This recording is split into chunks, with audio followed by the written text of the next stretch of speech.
සම්පූර්ණ කරනවා කියලා කියනම මේ එක දවසක් දන් දීලා නවතින්නද කිව්වේ? ජීවිත කාලේ පුළුවන් හැටියට පුළුවන් තාක් කාලයක් මේක කරන්න. එතකොට තමයි ඊළඟට ලැබෙන ජීවිතවල ජීවිතේ පවතින තාක්කල් කඩා වැටෙන්නේ නැත්තේ. දැන් සමහර කට්ටිය සමහර කාලෙක පුදුම උසස් විදිහට ව්‍යාපාර දියුණු කරගෙන ජීවත් වෙනවා. නමුත් පස්සේ කාලයක් යනකොට ඒ කඩපිල් අන්තිමට වහලක් දාලා හදිසියෙම කඩා වැටෙනවා. අන්න එහෙම නොවෙන්න නැවත නැවත කරගන්න කියලා දේශනා කළා. බුදුරජාණන් වහන්සේ දේශනා කරනවා යෝච පුබ්බේ පමජ්ජිත්වා පච්චාසෝ නප්පමජ්ජති. යම් කෙනෙක් පෙර ප්‍රමාදී බව නිසා අකුසල් කළා නම් යම් කෙනෙක් පාප මිත්‍රයන් ඇසුරු කරමින් පමා වෙලා අකුසල් කළා නම් එතකොට පාප මිත්‍රයන් ඇසුරු කරමින් කියලා කියන්නේ කාටද පිළිතුරු පාප මිත්‍රයෝ කියලා කියන්නේ? බුදුරජාණන් වහන්සේ බොහෝම කෙටියෙන් සඳහන් කළා බාලයා කියන්නේ කවුද කියලා. බාලයා කියන්නේ පාප මිත්‍රයාට. මහණෙනි, කයින් වැරදි කරනවා නම්, වචනයෙන් වැරදි කරනවා නම්, හිතින් වැරදි කරනවා නම් ඔහු බාලයෙක් කියලා හඳුනගන්න. මොනවද පින්නතේ කයින් කරන වැරදි? ප්‍රාණඝාතය, අදත්තා දානීය හොරකම, කාමත්‍යාචාරය.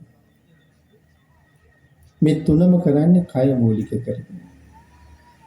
බොරු කියන්නේ, කේලම් කියන්නේ, පරුෂ වචන කියන්නේ, හිස් වචන කියන්නේ මේ හතරම කරන්නේ කට පාවිච්චි කරගෙන.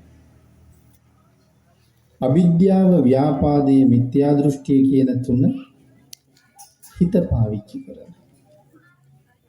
ඒතර මේ 10ට කියනවා දස කුසල කියලා.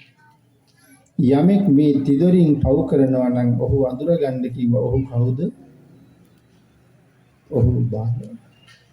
මේ තිදොරින් පව් කරනවා නම් ඔහු බාලය.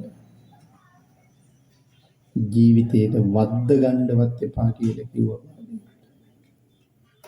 ඒ නිසා දේශනා කළා ඇසුරට කෙනෙක් තෝරගන්නවා නම් හැම වෙලාවෙම තමන්ට වඩා උසස් කෙනෙක් තෝරගන්න කියලා කිව්වා. තමන්ට වඩා ගුණයෙන් උසස් කෙනෙක් හම්බුනේ නැත්නම් තමන් වගේ කෙනෙක්වත් තෝරගන්න කිව්වා. මොනම හේතුවක් නිසාවත් බාලයෙක් නම් ජීවිතයට ලං කරගන්න එපා කිව්වා. එකලාව හුදකලාවේ කඟවේනෙක් වගේ තනියම ජීවත් වෙන්න කිව්වා. බාලයෙක් නම් ගන්න එපා කිව්වා. සර්වඥතා ඥානයෙන් දේශනා කරන එක ඉච්ඡර භයානක වෙනවා. දැන් එහෙම කතා කරාම මොකක්වත් කී ප්‍රශ්නයක් ඇති වෙන්නේ නැද්ද? දැන් ඔය තිදොරම සංවර අය කොහෙන්ද හොයන්නේ? එහෙම ප්‍රශ්නයක් කියනවනේ එතකොට. එහෙනම් කල්පනා කරන්න මමත් එහෙමද කියලා. ඒ කියන්නේ තමනුත් එහෙමද කියලා තමන් හිතලා බලන්න. එතකොට තමන්ටත් හෘද සාක්ෂියෙන් උත්තරයක් දෙනවා ඔබත් බාලයෙක් තමයි කියලා. එහෙනම් ඉස්සරලාම ඔබ සත්පුරුෂයෙක් වෙන්න පුළුවන්. අන්න එදාට ඔබ වටේ පිරිසක් හැදෙන්න පටන් ගන්නවා. ලෝකෙට සත්පුරුෂයෝ බිහි වෙන්නේ ඒ විදිහට. එතකොට බාලයන් ඇසුරු කරලා යම් කෙනෙක් පෙර ප්‍රමාද වුණා නම් ප්‍රමාද වුණා කියලා කියන්නේ පිළිතුරේ පව් කළා කියන එකයි. ප්‍රමාදී කියන්නේ පව් කරනවා. පව් කරනවා කියන්නේ ප්‍රමාදයි කියන්නේ. යම් හේතුවකින් බාලයෝ ඇසුරු කර කර පව් කළත් ආනන්තරීය පාප කර්මයක් කරලා නැත්තම් සත්පුරුෂයන් යම් දවසක මුණ ගැහිලා පින් කරන්න පටන් ගත්තාම තමන් කරපු පිනෙන් පරණ පව් වහන්න පුළුවන් කියලා දේශනා කරනවා. අතීතයේ අසත්පුරුෂයෝ ඇසුරු කරලා තිදොර මූලික කරගෙන අකුසල් කරලා ආනන්තරීය කර්මයක් නම් කරලා නැහැ.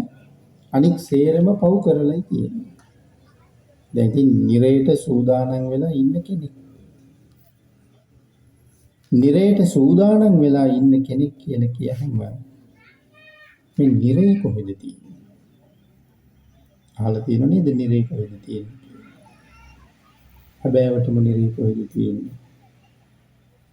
වර්තමානයේ මේ බුද්ධ ධර්ම ඉගෙන ගන්නේ නැතුව ඔය එක එක විද්‍යාවන්ගෙන් විභාග පාස් කරලා උපාධි ගත්ත සමහර අයට තියෙන ප්‍රශ්න තමයි අපාය කොහෙද තියෙන්නේ කියලා. ඕන තරම් අන්තර්ජාලය තියෙනවා එහෙම දෙයක්. ඇත්තටම කොහෙද ඇත්තේ? නිරේ තියෙන්නේ මහ පොළොවේ යට. කවුද ඔක හැදුවේ? බුදුරජාණන් වහන්සේ හැදෙව්වද? මහා කරුණාවෙන් ලෝකෙට පහළ වුණ භාග්‍යතුන් වහන්සේ පෞකාරයන්ට දඬුවම් දෙන්න තැනක් හැදුවේ නෑ පිළිතුරේ. පෞකාරයේ සුගතියට යවුවා. එන කවුද ওই නිරේ හැදුවේ? ওই නිරේ හැදුවේ ස්වභාව ධර්මය. පන්සිල් පැනෙවිත් ස්වභාව ධර්මයේනේ. නිරේ හැදුවෙත් ස්වභාව ධර්මයේ තමයි. ස්වභාව ධර්මයට එච්චර දේවල් කරන්න පුළුවන් නේද? කොච්චර දේවල් කළාද කියලා දැනගන්න මහ මොහොත හැදියෙත් අහවල් රජුරෝ කියලා කවුරුවත් ගැන කතාවක් නෑ. එහෙනම් මහ මොහොත කාගේද? ස්වභාව ධර්මයේ නිර්මාණය.